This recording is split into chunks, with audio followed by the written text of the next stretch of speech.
Hello everyone, welcome to 12 yards पनैन का।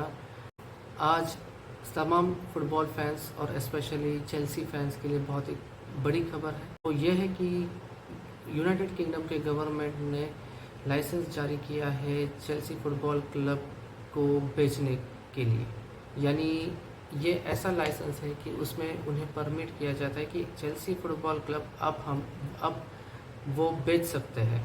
अगर डिटेल्स में जानना चाहते हैं तो वो ये है कि एक नाम सामने आया था, अमेरिकन बिजनेसमैन टॉड बोले करके, और उनकी कंसोर्टियम जो है कंपनी है वो खरीदना चाहती है Chelsea football club for 4.25 billion pounds. बीच में ये जो कुछ भी डील है वो उस पर एक रोक लगाई गई थी यूके गवर्नमेंट में। अब ये रोक क्यों लगाई गई थी, ये चेल्सी क्लब क्यों बेचना चाहता है रोमन अब्रामोविच, जो कुछ भी है, ये हमारा पिछला वीडियो जो है उसमें अगर आप वो देखना चाहते हैं तो लिंक बायो में मेंशन की है, आप ज़रूर वो वीडियो देखिए, आपको डिटेल समझ में आएगी कि ये जो सैंक्शंस लगाई गई थी वो क्या थी।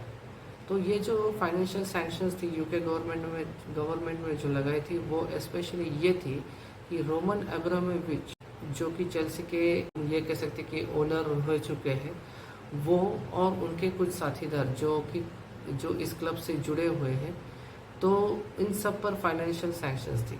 उसके वजह से ऐसा हुआ था कि जो कुछ भी फाइनेंशियल ट्रांजैक्शंस है, सैलरीज है, वो प्लेयर्स की हो, क्लब की मेंटेनेंस के बारे में हो, या स्टाफ सैलरी हो, पूरा जो कुछ भी है, या ट्रांसफ़र विंडो में खरीदना, प्लेयर्स खरीदना हो, बेचना, इस पर सब पे के ऊपर रोक लगी थी।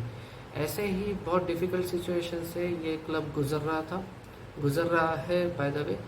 और ये अच्छी खबर आने के बाद एक यूके गवर्नमेंट जो है, they wanted to make it sure that ये जो कुछ भी डील होगी, यानी चेल्सी क्लब जो रोमन अब्रामोविच बेचना चाहता है, जो कुछ भी अमाउंट है, यानी जो 4.25 बिलियन जो अमाउंट है, ये अमाउंट ना कि अब्रामोविच और उसके साथीदार के डायरेक्ट हिस्से में जाए, बल्कि फुटबॉल क्लब और जो कोई भी यूक्रेन वॉर में जो पीड़ित है, जो कुछ भी लॉस हुआ है वॉर के वजह से यूक्रेन देश का, तो उसके भलाई के लिए एक चैरिटी फंड के तौर पे ये अमाउंट यूज़ की जाए। तो ये अभी यूके गवर्नमेंट ने को पूरे तरीके से ऐसे ये इंश्योर हो चुका है कि yes, now it is the time that this club can be sold to a proper owner, और जो कुछ भी ट्रांजैक्शन होगा दैट विल बी क्लीन। इसलिए वो सेटिस्फाइड है, इसलिए वो पूरी प्रोसेस करने के लिए उन्होंने वो लाइसेंस जारी किया है, परमिट टू सेल करके चेल्सी फुटबॉल क्लब को। इसमें से क्या होने वाला, फर्स्ट एंड फॉरमोस्ट इसमें से जो मैंने पहले कहा कि जो कुछ भी सैलरीज है प्लेयर्स की है, फिर जो कुछ भी maintenance, ground maintenance, staff maintenance, ये जो कुछ भी स्टाफ सैलरीज वगैरह जो कुछ भी, इसमें दिक्कत नहीं आएगी। हाँ, आगे जाकर चेल्सी क्लब है तो ट्रांसफ़र मार्केट, अभी समर ट्रांसफ़र्स खुलेगी तो कुछ उनको नए प्लेयर्स लेने हैं, क्योंकि चेल्सी के बहुत से प्लेयर, यानी पूरी डिफेंस जो है वो स्पेन में गई है, रियल मैड्रिड और बार्सिलोना में जाने वाली है, और कुछ प्लेयर्स है वो छोड़ के चले जाएंगे। तो इसके वजह से क्लब को बहुत बड़ा नुकसान होने वाला था।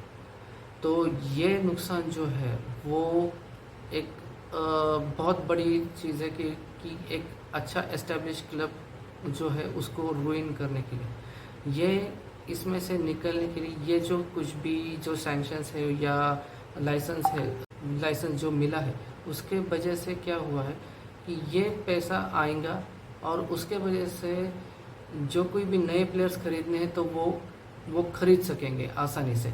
तो that is a big benefit to Chelsea club. और हाल ही में 1 घंटे पहले और एक न्यूज़ आई है, टॉड बोहली ने प्रॉमिस किया है टुकेल को कि वो 200 मिलियन पाउंड और ऐड करेंगे, जिससे कि जो चेल्सी की अटैकिंग जो लाइनअप है वो और स्ट्रेंथन हो, जिसमें उस्मान डेम्बेले और नकुंकू जैसे प्लेयर जो है उन्हें क्लब में खरीद कर लाया जा सके और क्लब को बेनिफिट मिल सके।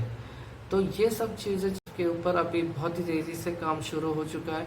अभी 11 घंटे ही हुए हैं कि ये न्यूज़ आके, क्योंकि यूनाइटेड किंगडम के गवर्नमेंट ने लाइसेंस दे चुके हैं, और उसी के बाद अभी 11 घंटे के बाद ये न्यूज़ आ चुकी है कि और 200 मिलियन पाउंड्स बोले और उनके कॉन्सेंट्रियम जो है वो देने के लिए तैयार है प्लेयर्स खरीदने के लिए। So that itself is a great news for Chelsea. All the best. Hope we would love to see more good football from Chelsea Football Club in coming days. Thank you. Bye bye.